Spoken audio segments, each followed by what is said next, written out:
une mère a secrètement financé son style de vie somptueux en utilisant l'héritage de sa fille. Pas un seul centime ne lui appartenait, mais elle n'a pas hésité à dépouiller son enfant de sa richesse légitime. Des années plus tard, le karma a frappé à sa porte. Lorsqu'une mère pensait qu'elle allait simplement s'attirer en volant à sa fille l'héritage qui lui revenait de droit, elle n'a pas tenu compte des conséquences négatives qui se sont abattues sur elle plus tard. La redditrice Nsine Desseré a perdu sa grand-mère lorsqu'elle avait 16 ans. La grand-mère était une femme travailleuse qui a dirigé son entreprise de tapisserie pendant 50 ans. Quand elle sentit que sa fin était proche, elle a pris de sérieuses décisions concernant ses héritiers légitimes. Finalement, la richesse a été partagée, ce qui a déclenché une guerre d'héritage. La mère de Lopé était l'enfant du milieu. Opé était bien consciente du conflit entre sa mère et sa grand-mère, et elle a également deviné comment sa mère réagirait en sachant combien peu elle a hérité. La mère d'Op ne se contentait pas d'une part moyenne. Elle avait de grands rêves et voulait une part plus importante que les autres membres de la famille. Cependant, la grand-mère de Lopé ne s'est pas pliée à ses désirs et savait ce qu'elle devait faire. La grand-mère a décidé de distribuer ses biens en fonction de l'enfant et du petit-enfant qui en bénéficierait le plus à long terme. Au cours de ce processus réfléchi, elle ne s'est laissée influencer par personne, pas même par la mère de Lop. Lorsque la grand-mère est décédée il y a quelques années, le testament a été annoncé et la mère de Lop a reçu les bijoux de sa mère, qui était obsédée par les ornements. Le frère de Lop a reçu la camionnette de livraison de l'entreprise de la dame âgée. Comme il faisait partie d'un groupe, elle pensait qu'il en avait besoin pour les tournées. Enfin, la grand-mère de Lopé, qui a beaucoup réfléchi à l'avenir de cette dernière, a créé un fonds d'éducation d'une valeur de 30 000 $. Mais, cela a rendu furieuse la mère de Opé qui s'est emportée contre elle, affirmant que son fonds d'éducation valait plus que les bijoux et la camionnette de livraison. Elle a prétendu que c'était injuste, mais Lopé a fait valoir que sa grand-mère avait le droit de partager ses biens comme elle le voulait. Alors que Lopé se contentait de sa part d'héritage, elle ne réalisait pas que sa mère avait un plan diabolique en tête. 2 ans plus tard, Opé a décroché son deuxième semestre de première année d'université. Pendant cette période, elle a reçu plusieurs bourses qui ont payé ses frais de scolarité, tandis que l'argent de son fonds fiduciaire a été mis en sécurité pour ses dépenses futures. Quand Opé a eu 18 ans, elle a demandé à sa mère d'obtenir l'accès à son fonds pour le gérer elle-même. Cependant, sa mère lui a fait une confession choquante qui l'a bouleversée. Elle lui a vaguement dit que le fonds était vide et qu'elle ne tirerait rien.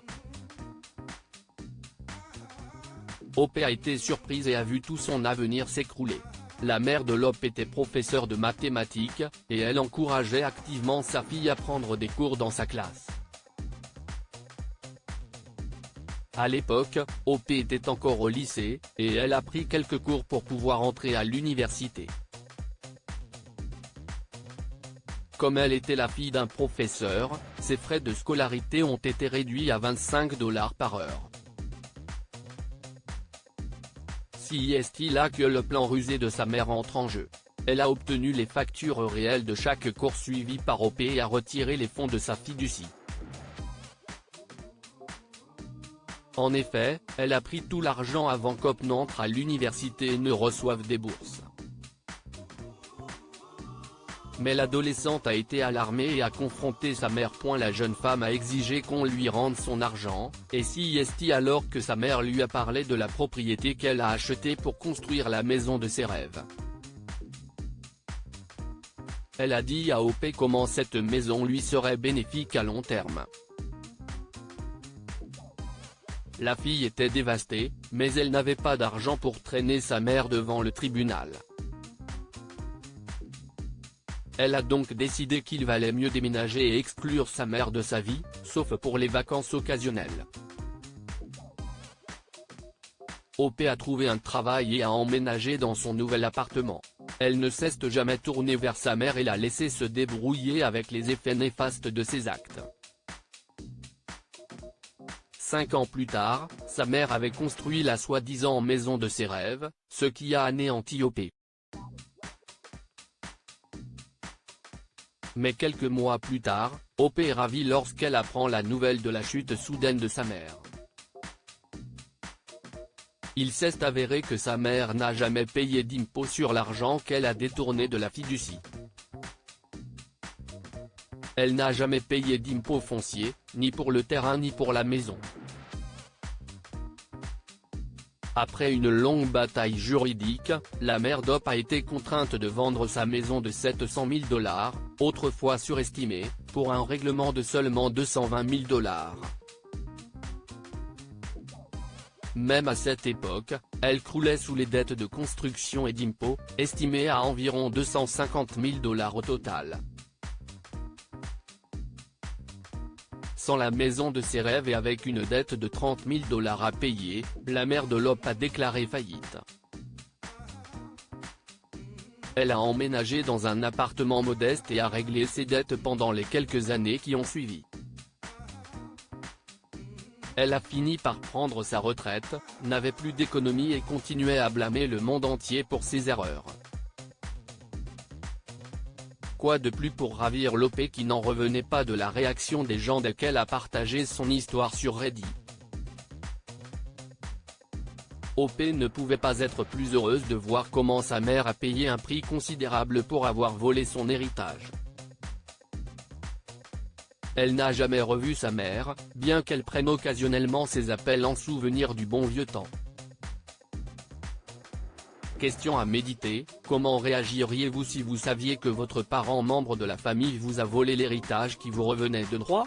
Dans le cas d'OP, elle a décidé de couper complètement les liens avec sa mère et a décidé de continuer à vivre sa vie, ne comptant que sur elle-même. Beaucoup l'ont te féliciter pour cela. Si vous étiez à la place d'OP, trahi par votre propre mère, feriez-vous de même?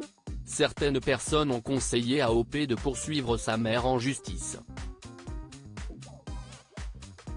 Pensez-vous que cela aidera OP à récupérer son argent? Quelle est votre opinion? La guerre de l'argent a éclaté lorsque la mère d'OP a dépensé l'héritage légitime de sa fille sans son consentement. C'était l'argent de OP, et il a été mis de côté pour son éducation. Certaines personnes ont conseillé à OP de poursuivre sa mère pour avoir dépensé l'argent de ses études dans son dos. Poursuivriez-vous votre famille parents si vous étiez OP? Ou accepteriez-vous leur tromperie et resteriez-vous en bons termes avec eux? Lire aussi, une femme reçoit un gros héritage venant de son grand-père riche et refuse d'aider son frère gravement malade. Abonnez-vous à Amomama sur Google News.